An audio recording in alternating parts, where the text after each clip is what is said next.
السلام علیکم ورحمۃ اللہ وبرکاتہ۔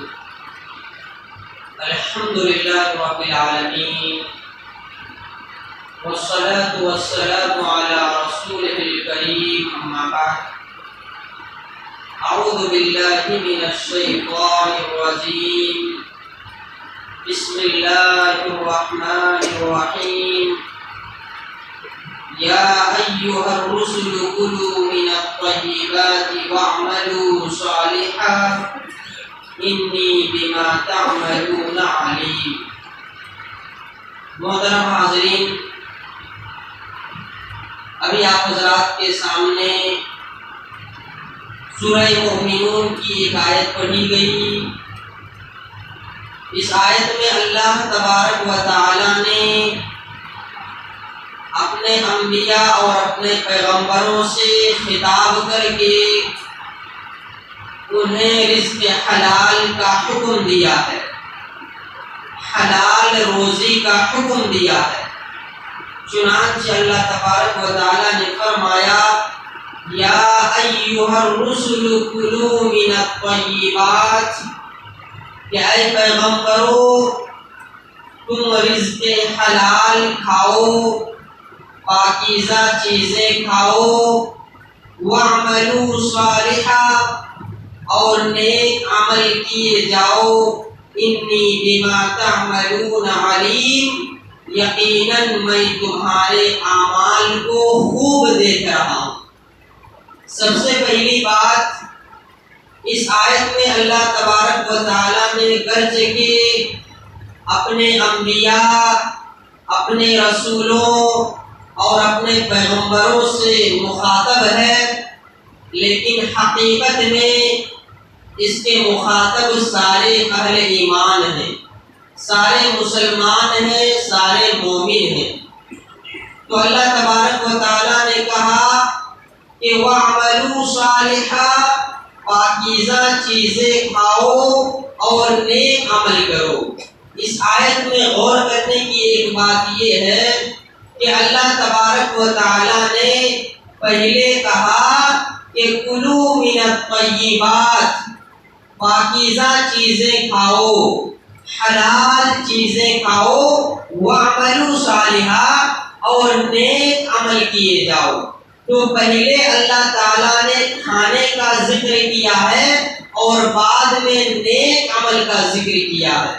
تو مفسرین نے اس کی دو وجہ بیان کی ہے کہ اللہ تبارک و تعالیٰ نے پہلے کیوں کھانے کا ذکر کیا اور بعد میں کیوں نیک عمل کا ذکر کیا۔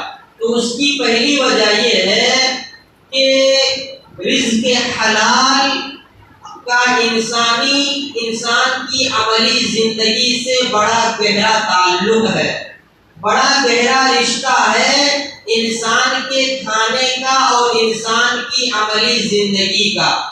اگر انسان پاک چیزیں کھائے گا، حلال چیزیں کھائے گا، تو پھر اسے عمل کی توفیق ملے گی، اس کا دل نیک کاموں کی طرف راغب ہوتا ہے، اس کا دل نیک کاموں کی طرف مائل ہوتا ہے، اس کا دل نیک کاموں کو کرنے کا شوق اس کے دل میں پیدا ہوتا ہے۔ جو رزق حلال کھاتا ہے، اچھی چیزیں کھاتا ہے، حلال چیزیں کھاتا ہے۔ اس کے برعکس جو حرام چیزیں کھاتا ہے، جس کی کمائی حرام ہو، اسے عبادت میں شوق نہیں پیدا ہوتا ہے، اس کا دل عبادت کی طرف مائل نہیں ہوتا ہے، اسے نیک کاموں میں وہ جذبہ اور وہ شوق نہیں رہتا ہے جو ہونا چاہیے، اس کا دل نیک کاموں کی طرف آگے نہیں بڑھتا ہے۔ اور دوسری وجہ یہ بیان کی ہے کہ یہ جو رزق حلال اور نیک عمل ہے، اللہ تعالیٰ نے پہلے رزق حلال کا ذکر کیا اور بعد میں نیک عمل کا ذکر کیا۔ تو مطلب یہ ہے کہ اگر روزی رزق حلال ہوگی تو ہماری عبادتیں قبول ہوں گی۔ عبادتوں کی قبولیت کا دار و مدار رزق حلال ہے، دعاؤں کی قبولیت کا دار و مدار رزق حلال ہے۔ اگر ہم چاہتے ہیں کہ ہماری عبادتیں قبول ہوں، ہماری دعائیں قبول ہوں، تو رزق حلال کی طرف ہمیں توجہ دینی ہے۔ رزق حلال کا معنی ہے حلال رزق کھانا ہے۔ اللہ کے نبی صلی اللہ علیہ وسلم نے صحیح مسلم کی ایک حدیث میں ارشاد فرمایا، راوی حدیث ابو ہریرہ رضی اللہ تعالی عنہ نے، اللہ کے نبی صلی اللہ علیہ وسلم نے کہا کہ ان اللہ طیب، کہ اللہ تبارک و تعالی پاک ہے، لا یقبل الا طیبا، اور اللہ تعالی نیک عمل کو ہی قبول کرتا ہے۔ اس کے بعد اللہ کے نبی صلی اللہ علیہ وسلم نے کہا کہ ان اللہ امر المؤمنین بما امر به المسلمین، کہ اللہ تبارک و تعالی نے جیسے اپنے پیغمبروں کو، اپنے نبیوں کو، اپنے رسولوں کو رزق حلال کا حکم دیا ہے، حلال روزی کا حکم دیا ہے، ویسے ہی تمام اہل ایمان کو حلال روزی کا حکم دیا ہے، رزق حلال کمانے کا حکم دیا ہے۔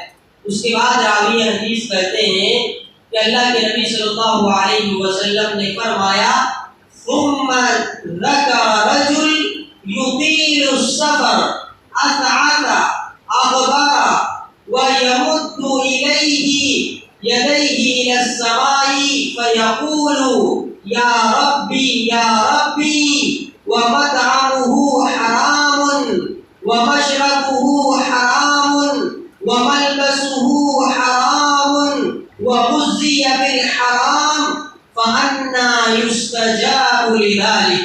راوی حدیث ابو ہریرہ رضی اللہ تعالیٰ عنہ کہتے ہیں کہ اس کے بعد اللہ کے نبی صلی اللہ علیہ وسلم نے ایک شخص کا ذکر کیا جو لمبے سفر میں نکلا، اور آپ کو معلوم ہے سفر میں دعائیں قبول ہوتی ہیں۔ سفر یہ دعائیں قبول ہونے کا ایک بہت بڑا ذریعہ اور سبب ہے۔ حالت سفر میں انسان کی دعائیں قبول ہوتی ہیں۔ اللہ کے نبی صلی اللہ علیہ وسلم نے کہا کہ ثلاثۃ دعوات لا ترد، یہ 3 دعائیں ایسی ہیں جو قبول ہو کر کے رہتی ہیں، رد نہیں ہوتی، ریجیکٹ نہیں ہوتی ہیں یہ دعائیں۔ پہلی دعا اللہ کے نبی نے کہا کہ دعوت الوالد، باپ کی دعا اپنی اولاد کے حق میں، اور دوسری دعا دعوت المظلوم، مظلوم کی دعا، اور تیسری دعا دعوت المسافر، سفر کی حالت میں کیے جانے والی دعائیں اللہ تعالیٰ قبول کرتا ہے، اللہ تعالیٰ رد نہیں کرتا، ریجیکٹ نہیں کرتا۔ لیکن اللہ کے نبی صلی اللہ علیہ وسلم نے کہا کہ ایک آدمی جو اپنے پاس دعا کی قبولیت کا سبب رکھتا ہے، اس حدیث میں کیا کہا کہ سفر کی دعائیں قبول ہوتی ہیں، اور اس سے پہلے کی حدیث میں اللہ کے نبی نے کہا کہ ایک آدمی لمبے سفر میں نکلتا ہے، اس کی حالت ایسی ہے کہ اس کے بال پراگندہ ہیں، اس کی حالت پراگندہ ہے، اور وہ ایسی حالت میں اپنے ہاتھوں کو آسمان کی طرف اٹھاتا ہے اور کہتا ہے یا ربی یا ربی، اے پروردگارا اے پروردگارا، تو میری سن لے، تو میری دعا قبول کر لے۔ تو اللہ کے نبی صلی اللہ علیہ وسلم کہتے ہیں کہ ایسے آدمی کی دعا کیسے قبول ہوگی جس کا کھانا حرام کا، جس کا پینا حرام کا، جس کا پہننا حرام کا، جس کی پرورش حرام لقمے سے ہوئی ہے، جس کا بچپن سے لے کر کے جوانی تک حرام کھانے میں گزری ہے، فَأَنَّى يُسْتَجَابُ لِذَلِكَ، ایسے آدمی کی دعا کہاں سے قبول ہوگی؟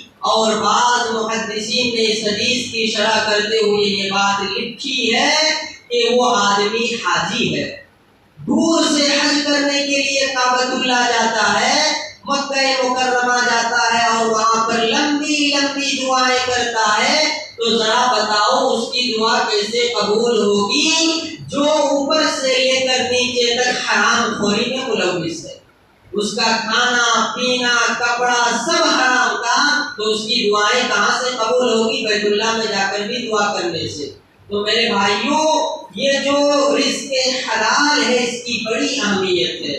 کمائی میں حلال، امانت داری، سچائی کمائی میں ضروری ہے۔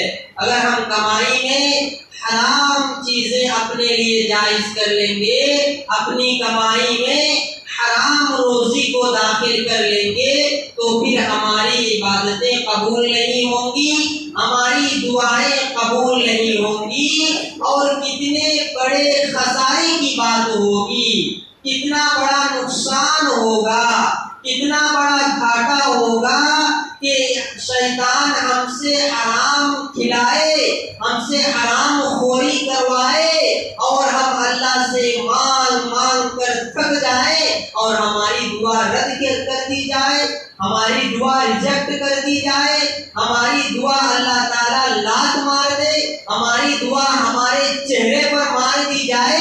یہ کتنا بڑا خسارہ ہے اور کتنا بڑا نقصان ہے، یہ اندازہ کر سکتے ہیں۔ اسی لیے اللہ کے نبی صلی اللہ علیہ وسلم نے حلال رزق کی دعا سکھلائی ہے۔ اللہ کے نبی صلی اللہ علیہ وسلم حلال روزی کمانے کی دعا کرتے تھے اللہ تعالیٰ سے۔